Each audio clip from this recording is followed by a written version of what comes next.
Kita berdelapan berjalan tertatih-tatih.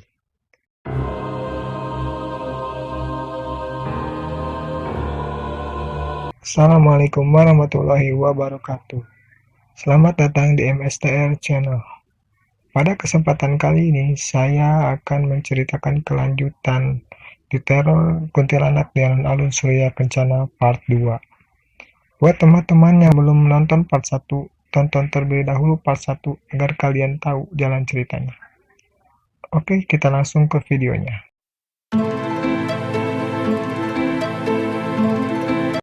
Bangun-bangun semua.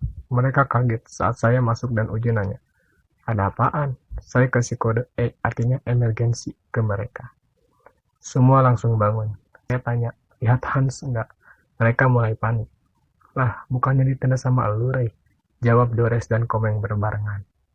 Saya jawab, "Nggak tahu. Gue tadi lihat dia tidur dari sore. Tahu-tahu nggak ada. Gue kirain kesini." Saya keluar tenda bersama 4 orang teman saya. Saya tunjuk si Dores, sambil bilang gini, "Lu jagain cewek-cewek di tenda. Jangan keluar tenda sebelum gue nemuin Hans." Dia ngangguk dan langsung masuk ke tenda diiringi tangisan Eno yang ketakutan. Saya berdua dengan Uji menyisir ke arah barat perpunggungan, dan kedua teman saya ke arah Salabintana. 1,5 jam kita berjalan mencari, gak ketemu Hans sama sekali. Pukul 1.00 kita berempat ketemu lagi di tanjakan arah Puncak Gede. Keadaan masih hujan. Kebetulan ada beberapa tenda pendaki yang lagi ngecamp. Kita hampiri ke tenda mereka untuk meneduh. Kita ucapin salam dari luar ke salah satu tenda dari rombongan Bekasi. Mereka menjawab salam. Dan saya utarakan bermaksud tujuan dan menceritakan tentang teman kita yang hilang. Sekitar 20 menit kita berteduh. Tenda ketiga dari arah kita meneduh, terdengar suara orang teriak-teriak. Saya menyentari arah tersebut yang jaraknya yang berdekatan. Ternyata ada pendaki lain menemukan Hans dalam posisi terlungkup. Saya hampiri benar, itu teman kami Hans. Akhirnya saya meminta pertolongan pendaki lain untuk menjaga teman kami. Saya bertiga kembali ke tenda pintu timur untuk menjemput ketiga teman kita yang masih di dalam tenda dalam keadaan hujan, dan menyiksakan John menemani Hans yang terbaring tak sadarkan diri.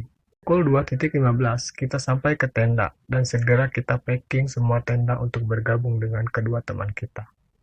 Keadaan masih hujan, tapi tidak deras. Pukul 3.00 semua peralatan sudah selesai di packing. Saya membawa 2 buah carrier, sedangkan Uji dan Komeng membawa 1 carrier masing-masing dan tas 1 daypack di depan.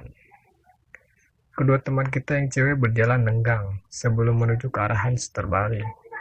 Saya ikat semua pinggang teman saya pakai tali perusik punya si Komeng. Saya masukkan tali tersebut ke pinggang teman-teman agar tidak ada yang tertinggal, karena kondisi saat itu jalan masih gelap. Sekitar pukul 3:40 kita berjalan hampir sampai ke arah Hans terbaring.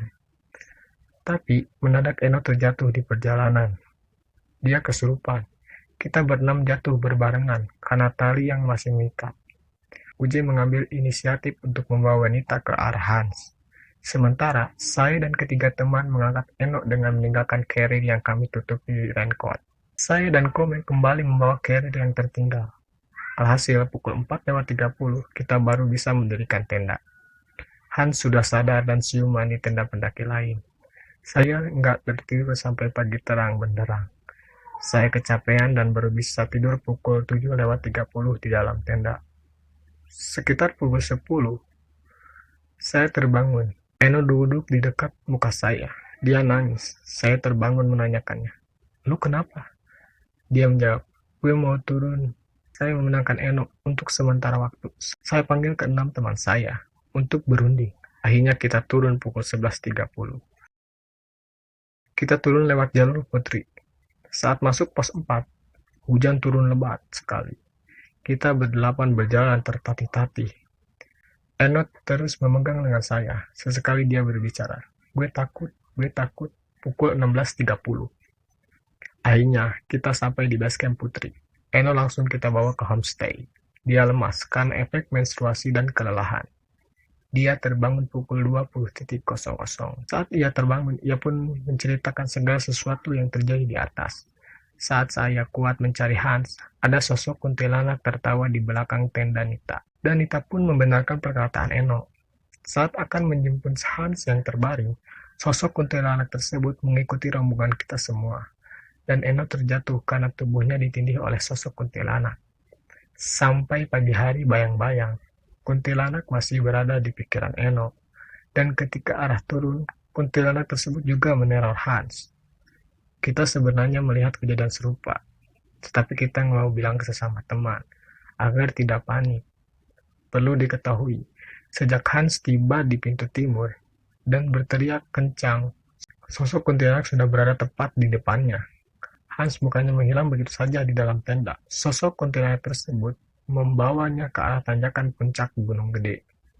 Tempat kita menemukannya, terkapar, entah di luar nalar. Bagaimana bisa orang yang tertidur dari sore di dalam tenda tiba-tiba bisa menghilang? Padahal saya belum sama sekali tertidur di dekat pintu tenda. Sekian cerita dari saya. Oke, buat teman-teman yang punya cerita horor pendakian, DM Instagram saya di bawah ini ya. Linknya ada di deskripsi video. Terima kasih.